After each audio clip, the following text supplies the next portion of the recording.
Now this track is deemed experienced four-wheel drive drivers only.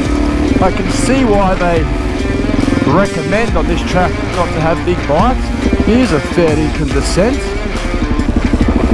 Have a look at this rocky outcrop.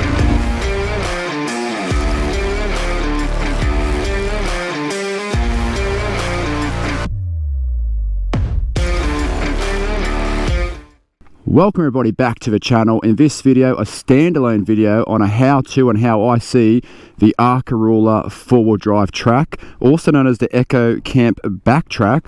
I'm here parked in front of the Arkaroola, I guess, headquarters. So what you have to do is you have to head inside. It is $45 for a motorbike. You need to start it before 12:30. It opens at 7, but if you get here after 12:30, they won't let you book it until the next morning, which is 7 AM when it opens. But you need to be on the track before 12:30. They will give you a bunch of maps to figure out and decipher. They will give you a key, which is $45 for a deposit. And if you lose the key, it is $45 deposit gone, and they'll keep that, so that's pretty reasonable. Otherwise, in this video, we'll just get amongst it, and I'll try to film as much of the route as I can, which I believe is 40 odd kilometers, which I'll test without any detours. But let's get amongst it and we'll see what it's all about. So if you're facing the Arkaroola office, it's directly to your right, and you just continue on down the track until you find a gate.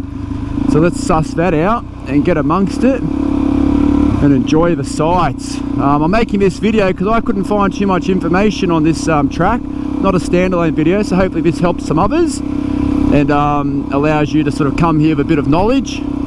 It's definitely an inviting and picturesque sort of place. I mean, this is what you're sort of getting yourself into. The track's not hard by any means, not that I think so anyway, but definitely a fair few rocks that you'd want to avoid.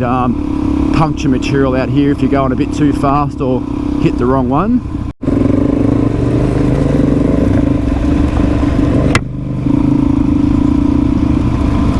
And here is the first lock gate, which is 8.5 kilometers from the main headquarters. So just unlock this and then you continue on and you get through it.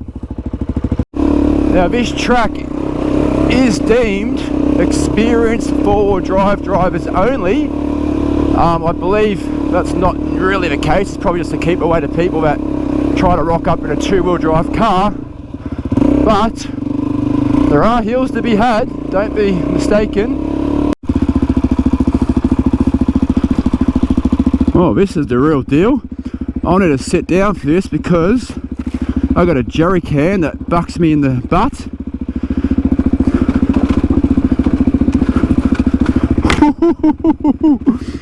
Hold on, Lance. Going for the ride. That was a fair income hill.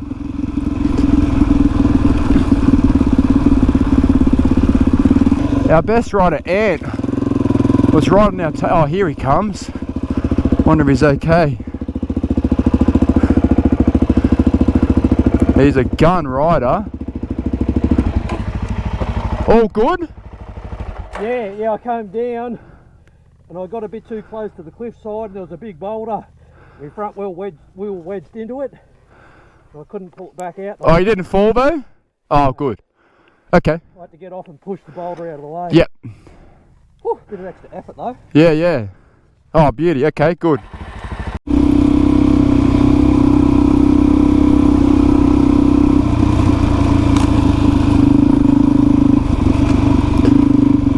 This track is a combination of hill climbs and riverbed type riding, but regardless, riverbed or the hills, it's all very rocky, which is fine, but if any punctures are to be had, it's on tracks like this. There goes a kangaroo. Plenty of wildlife.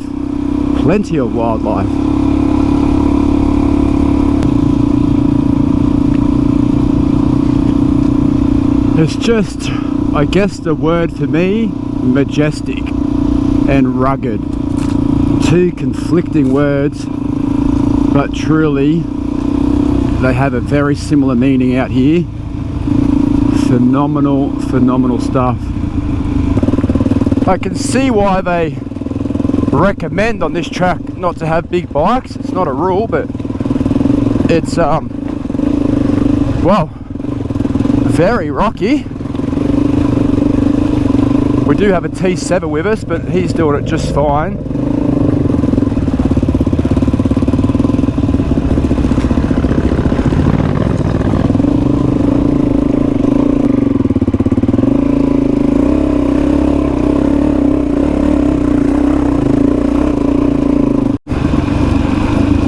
Go the T7. On your Rowan. Some serious hills here. Fair dinkum. This is pretty cool. When we came into the Gammon Ranges, we came along Mount Hopeless Road, and I'm looking in a easterly direction, and there's the open land that road traverses. And now I'm looking back on it, so that's pretty awesome to see how far we have ridden to get to this one little lookout. Just beautiful. I can't really describe it enough. Here's a fair income descent, especially with a jerry can on the back. I think I'll take it here. Yep. Sketchy. On your Rowan. Well done, you made it look so easy. So yeah, it's got my problem. His bag kind of hits him in the back every now and again, but makes it hard to do what we've got to do.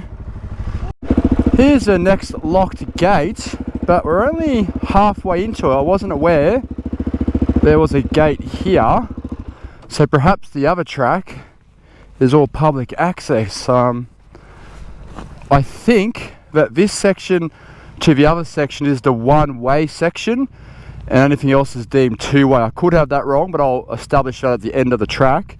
Let me just open this, FYI. So maybe we paid $50 or $45 just for that little section. Well worth it though, well worth it.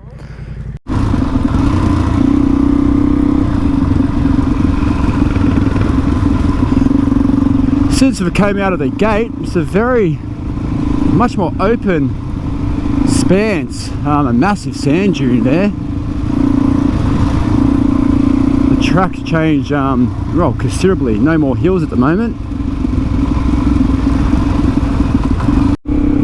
So this track is deemed approximately 40 kilometers on paper to do the main route. Estimated time of 5 to 6 hours for four-wheel drives.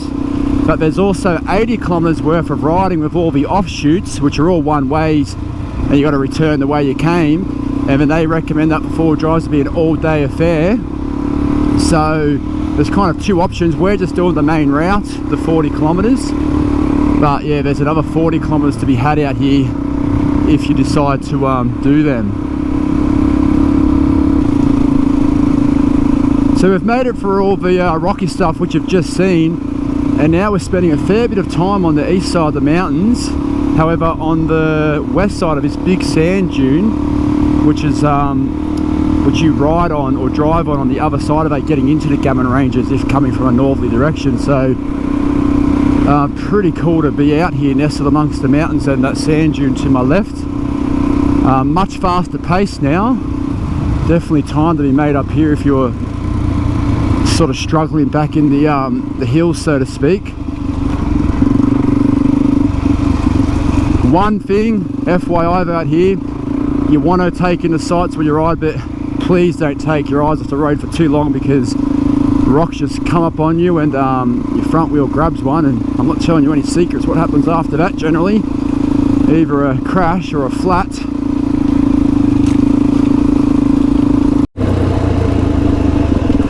Have a look at this rocky outcrop. It is so red. The GoPro will not do it justice, I know that for a fact. Wow.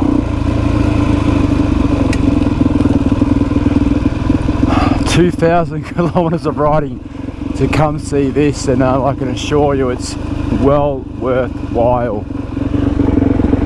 Where am I going here?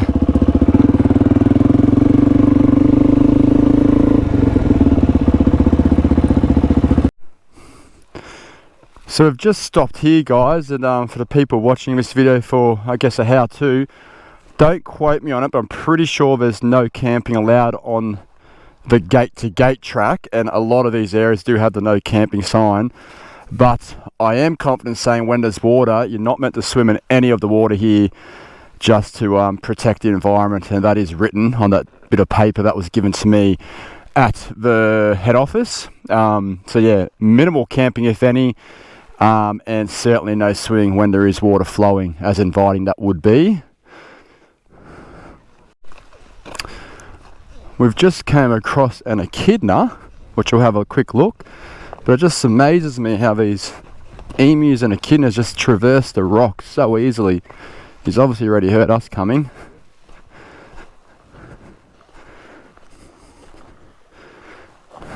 Hello, buddy. He's just buried himself down there. That's pretty cool, eh? Really bloody good defence. We're just coming to the end of the Arkaroola 4 drive track, minus a couple of kilometres on the main drag.